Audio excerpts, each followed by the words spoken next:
Bonjour, je suis Corexia Axas et je vous retrouve pour une troisième vidéo sur laquelle nous allons aborder le sujet sur les agressions faites par les entités sur un gnostique qui s'est activé dans sa lumière. Comme je l'ai mentionné dans les deux précédentes vidéos, nous sommes dans une simulation. Nous sommes dans une simulation qui est un cube. Nous sommes endormis, les âmes individuelles, je dois dire.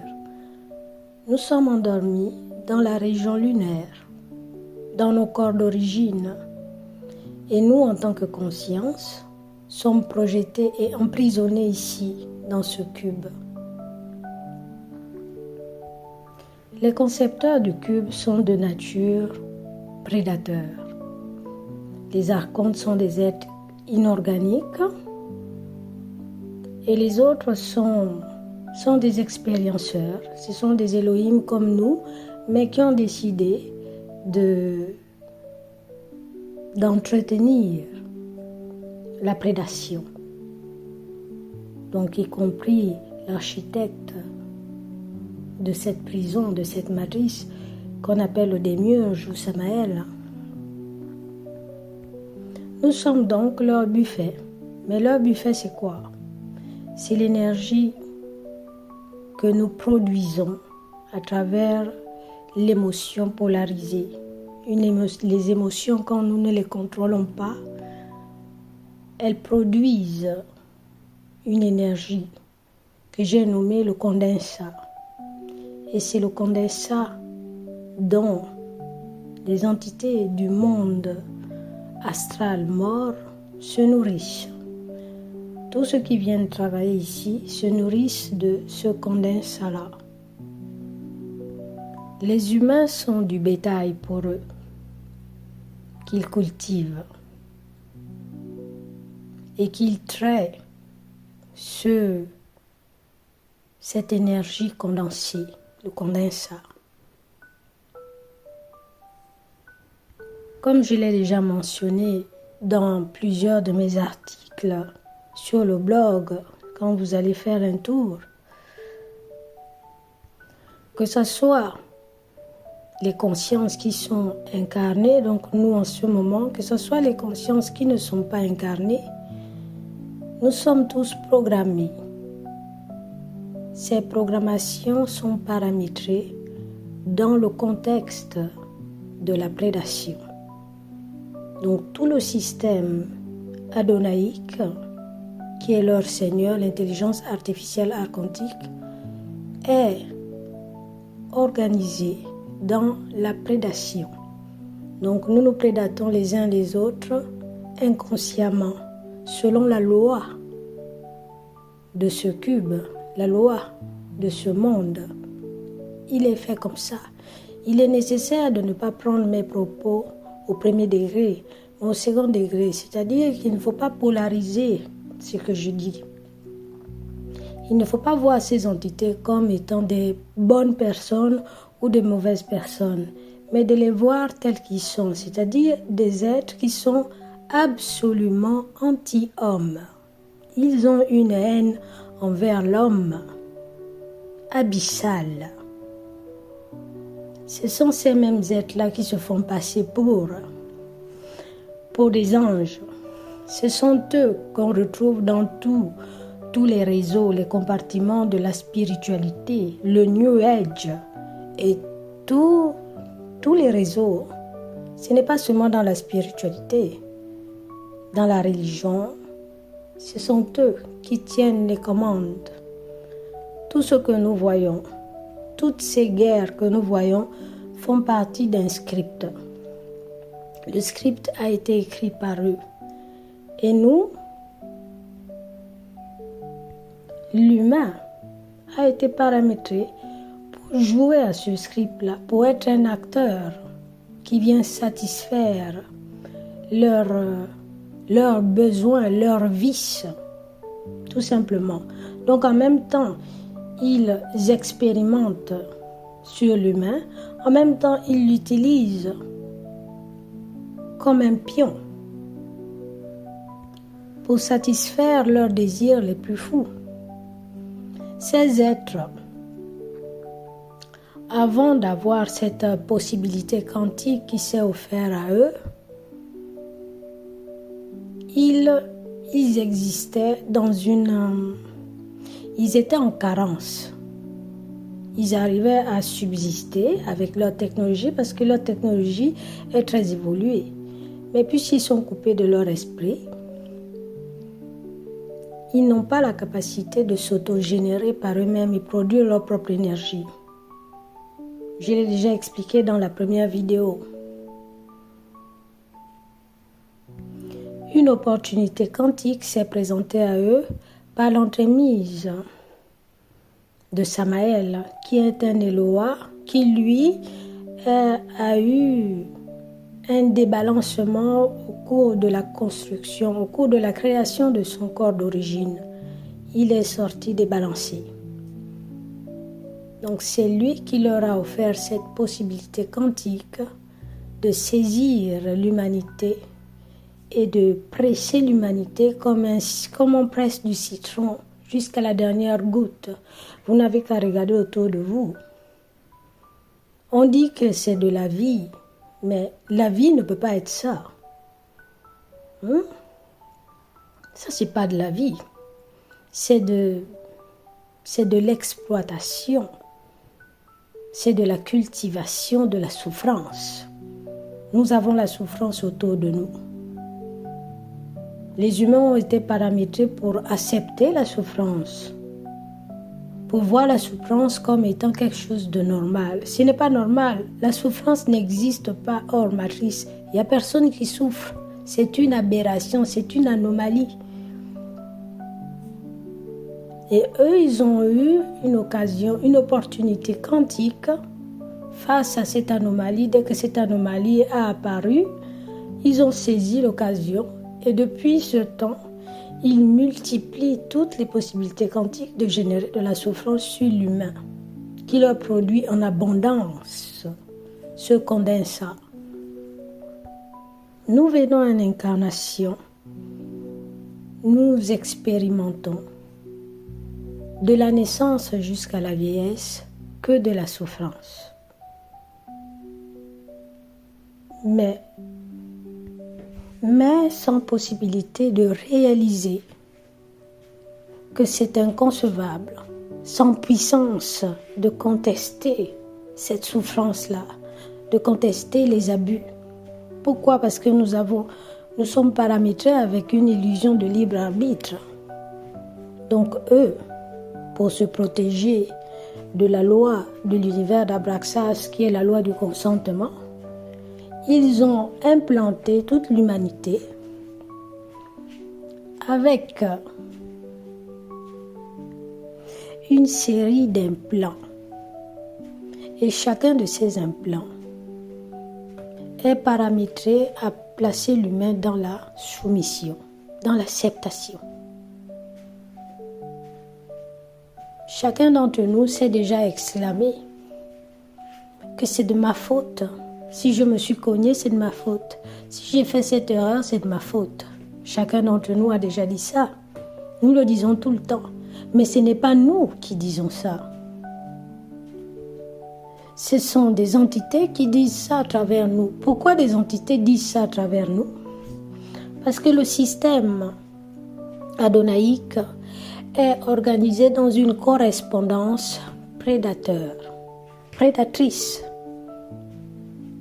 Cette correspondance fait que depuis la hiérarchie, donc du règne du cube, la dimension du cube la plus élevée, jusqu'à la dernière, la moins élevée, la terre à terre, qui est nous, disons les toilettes du cube, là où on se trouve, la vampirisation s'effectue dans ce sens de correspondance. Ce que tu vibres, tu la manifestes. Si tu vibres de la culpabilité sur quelque chose face à une réalité, tu vas tout de suite correspondre avec des entités qui consomment l'énergie de la culpabilité. Si tu vibres de la jalousie, tu vibres de la tristesse, tu vibres toutes sortes d'émotions polarisées, tu vas correspondre avec les entités qui sont dans cette même vibration. Et ils vont te consommer. Ceux qui sont au-dessus d'eux leur consomment. Et ainsi de suite, c'est un système de prédation. Nous qui sommes en incarnation, nous n'avons pas la capacité, nous aussi, de nous nourrir par notre énergie, par nous-mêmes. Nous devons trouver ça ailleurs. Nous trouvons ça dans la viande. Nous trouvons ça dans la végétation. Au-delà de ça, nous nous vampirisons aussi quand nous sommes attachés les uns les autres. L'amour inconditionnel qui est un implant. L'incapacité de s'aimer soi-même, d'être seul. Chercher continuellement à s'agripper aux autres, c'est de la vampirisation. Donc c'est tout un système de vampirisation dans lequel nous sommes maintenus captifs. Et la seule façon de s'en sortir, c'est d'accéder à cette science de l'esprit qui descend présentement ici. Le pléroma qui est le centre de l'univers, là où se trouvent tous les éons de cet univers, donc l'éon mère créatrice de notre univers local, Sophia. C'est elle qui a émis ce décret correctif. Et c'est par rapport à elle qu'aujourd'hui nous recevons cette science-là, cette science que moi je suis en train de divulguer en ce moment et celle que d'autres initiés sont aussi en train de divulguer en ce moment. Il y en a beaucoup qui sont déjà au courant de certaines choses, mais il y en a beaucoup qui ne savent pas. Pourquoi? Parce que les archontes surchargent des programmes tellement lourds que l'humain n'arrive pas à entendre son ajusteur de pensée. L'ajusteur de pensée est là et cherche la meilleure ligne de temps où nous sommes réceptifs à notre esprit. Qui est l'ajusteur de pensée? L'ajusteur de pensée est un esprit qui est sur le plan morantiel. Le plan morantiel, c'est quoi? C'est la source de tous les esprits. C'est la source de vie. Et ces ajusteurs, ces esprits-là qui ont une fonction d'ajuster la pensée, c'est très clair, ce n'est pas compliqué.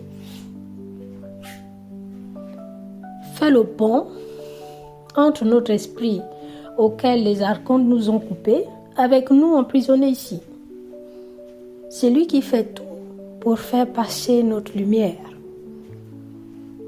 Il fait passer notre lumière. Mais les programmes archontiques sont très lourds. Pour faciliter cet être-là, à nous faire passer notre lumière, parce que c'est lui qui nous représente. Notre esprit ne peut pas venir directement à nous. Pourquoi? Parce que nous sommes sa mémoire. Nous sommes la mémoire de notre esprit. Et nous avons été coupés de lui. Donc lui, il n'a pas sa mémoire pour pouvoir agir. Il a besoin de sa mémoire. Il faut un esprit qui a sa mémoire, qui lui prête sa mémoire pour pouvoir nous joindre et fusionner avec nous. Et faire en sorte qu'on redevienne des êtres intégrales au lieu d'être des êtres qui sont fragmentés, éparpillés dans tout le serveur adonnaïque, qui est l'ordinateur central dans lequel nous sommes tous emprisonnés. Je disais tantôt que lorsqu'un gnostique s'active dans sa gnose, les archontes deviennent très sauvages. C'est ainsi que les initiés l'ont nommé et je trouve que c'est tout à fait cela. Ça veut dire que vous, en contact avec cette science maintenant, Ce n'est pas un hasard, il n'y a pas de hasard. Si vous êtes là, c'est parce que votre ajusteur a réussi à vous faire arriver jusqu'à là, avec toutes les difficultés qu'il y a, pour que vous puissiez finalement commencer à vous armer de la décision vibratoire de sortir d'ici, de la décision de redevenir des êtres souverains, de redevenir tels que vous êtes censés être, des êtres intégrales et non fragmentés qui doivent travailler pour les archontes, leur produire les mémoires et du condensat, d'existence en existence. Le contact avec ce que je suis en train de vous dire provoque déjà une transformation à l'intérieur de vous. Ce ne sont pas des paroles en l'air, ce sont des codes correctifs que je transmets. Moi, je suis le messager qui transmet ces codes-là. Je ne suis pas là pour guérir qui que ce soit, ni pour sauver qui que ce soit, mais pour transmettre les codes. Donc, quand un gnostique reçoit ces codes, il commence à déployer sa révolte. Quand il déploie sa révolte, il y a des possibilités quantiques qui s'ouvrent pour le gnostique. Des possibilités quantiques d'évasion. Moi, je dirais de sortie, parce que c'est pas qu'on s'évade. Lorsque tu fusionnes avec ton esprit, à la fin de l'incarnation, donc au décès du corps de carbone, tu vas affronter les archontes dans le sas en tant qu'être intégral, où tu vas leur juger pour les abus qu'ils ont commis sur toi. Donc tu ne t'évades pas, tu sors très bien par la grande porte. Mais pour cela, il faudrait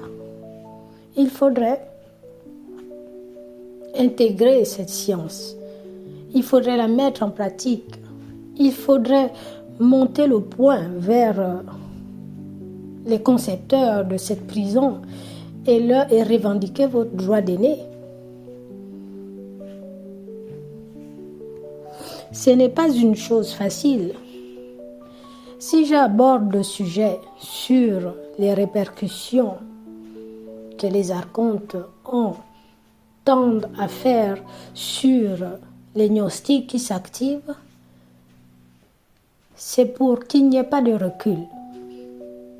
Que vous preniez conscience, en écoutant ces codes correctifs sophianiques transmis, que si vous êtes là, c'est pas le hasard.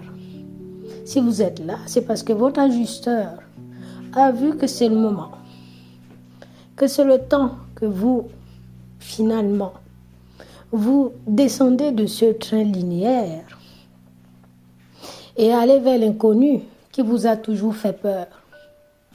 Parce que ce qui vous a toujours fait peur ne vient pas de vous. C'est qui a toujours eu peur? Ce n'est pas vous, c'est l'âme. Et l'âme, c'est qui? L'âme, c'est une technologie archontique. Et cette technologie archontique est manipulée par qui? Elle est manipulée par le parasite archontique qui est greffé à nous. Cet archonte-là, qui est greffé en chaque humain, il y a un archonte qui le superpose fréquentiellement et qui gère l'individu tout le long de la programmation pour s'assurer que une fois que vous arrivez dans le sas, qui est l'entremonde, un entremonde qui sépare le monde, la dimension, l'ultime dimension du cube ici, avec la dimension dite astrale, donc l'astral de la mort. Ce parasite s'assure que vous vibrez l'émotion, la croyance, pour retourner en astral mort et non pas de prendre la porte. Donc chaque émotion qui est vibrée, ça vient de cet archonte-là. L'archonte transmet ses émotions à son hôte. L'hôte, c'est l'humain. Donc tout ce qu'on vibre, tout ce qu'on s'exprime, moi je m'appelle Georges, je suis tel, je suis ceci. Le jeu, ce jeu, ça ne vient pas de vous. Ça vient de l'archonte, ça vient de toutes les entités avec lesquelles nous sommes en correspondance lorsque nous sommes polarisés. Dès que tu rentres en correspondance, c'est comme si tu étais sur Facebook. D'ailleurs, les réseaux sociaux, de comment ils se présentent de nos jours, quand nous regardons les réseaux sociaux, Facebook, Instagram, tous les réseaux sociaux, sont la matérialisation du système de correspondance, de prédation adonaïque. Donc, ce que nous voyons là, c'est ce qui se passe dans ce qu'on dit invisible. Invisible tout simplement parce que on est programmé pour ne pas voir au-delà des voiles. Il y a un voile qui empêche de voir d'autres mondes. Mais les mondes sont bel et bien là. Et le système fréquentiel, dans sa structure et de comment il fonctionne, c'est dans ce sens. Donc quand tu rentres en correspondance avec quelqu'un qui veut manger la glace, tu auras la sensation, l'impression que c'est toi qui vas manger cette glace seule. Mais non, tu ne seras pas seul à manger cette glace. Tu seras avec plusieurs autres fréquences comme toi, donc d'autres âmes fragmentées qui sont dans la salle de la mort, avec lesquelles tu vas aller manger cette glace. C'est comme ça que ça fonctionne. Ce n'est ni bon ni mauvais. Je vous présente ici le système adonaïque et de comment il fonctionne. Pour ceux qui sont prêts à débarquer de ce trait linéaire qui est un temps fictif, vous êtes capable de prendre ça et de rester courageux face au réel. Le réel ne mord pas. Le réel ne vient pas vous soutirer du condensat, votre énergie. Le réel vient vous offrir la clé pour se libérer vous-même. Parce qu'il n'y a que vous-même qui pouvez prendre cette clé pour vous libérer. Il n'y a personne d'autre. Donc, quand les archontes font la pression, parce qu'ils utilisent du magnétisme pour endormir, pour brouiller, quand vous vous retrouvez bombardé de magnétisme, la confusion, la meilleure chose à faire, c'est de réécouter les vidéos, relire les articles et revendiquer votre droit d'aîné en révoquant les accords. Le système adonaïque de prédation a besoin du consentement pour pouvoir fonctionner. Donc, chaque mouvement de respiration que nous faisons est déjà comptabilisé par l'Adonai comme un consentement. Voilà comment ils ont conçu leur affaire. Donc, la bonne hygiène est toujours de révoquer. Le matin, la révocation. Le soir, avant d'être projeté en astral, la révocation de tous les consentements qui ont été donnés consciemment et inconsciemment. Tout est révoqué.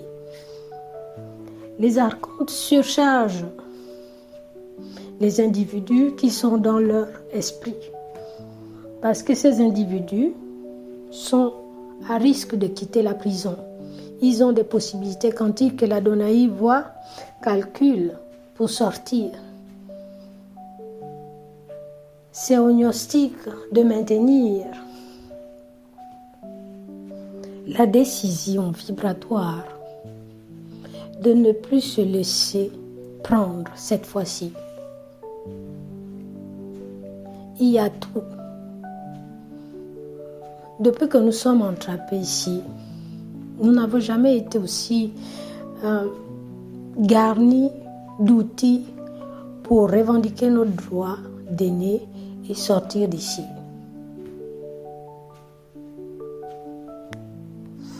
Un gnostique ne combat pas l'astral. Il identifie l'astral de la mort, il identifie les entités et il leur dit qu'il refuse, qu'il s'oppose. L'opposition qui est le refus est totale et absolue. Lorsque vous constatez qu'il y a des attaques, c'est déjà une bonne mesure pour vous. Cette mesure vous dit que votre adversaire est en réaction. Ça veut dire que ce que vous êtes en train de faire est efficace. Ils vont réagir. Quand vous refusez de croire, quand vous refusez de polariser, quand vous refusez de croire à votre histoire personnelle, parce qu'ils y tiennent à cette histoire personnelle, quand un individu ne croit plus à son histoire personnelle, qui ne sont que des constructions mentales, tous ces sujets vont se développer sur mon blog. Et pour ceux qui, c'est leur temps cosmique, vous allez finir par découvrir par vous-même tout ce que je suis en train de vous dire.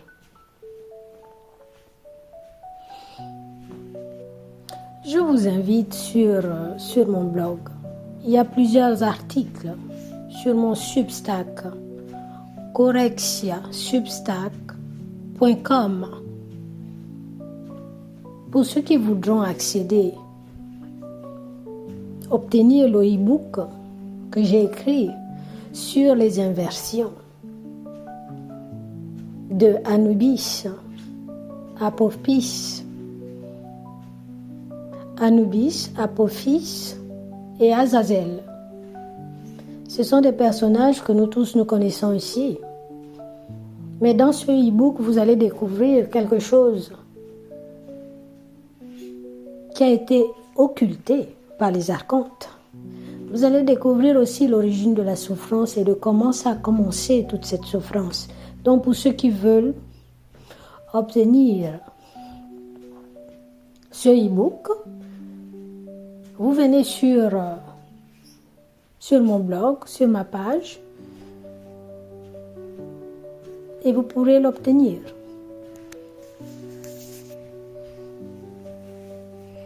Moi, je suis ravie de maintenir mon positionnement face à mes adversaires.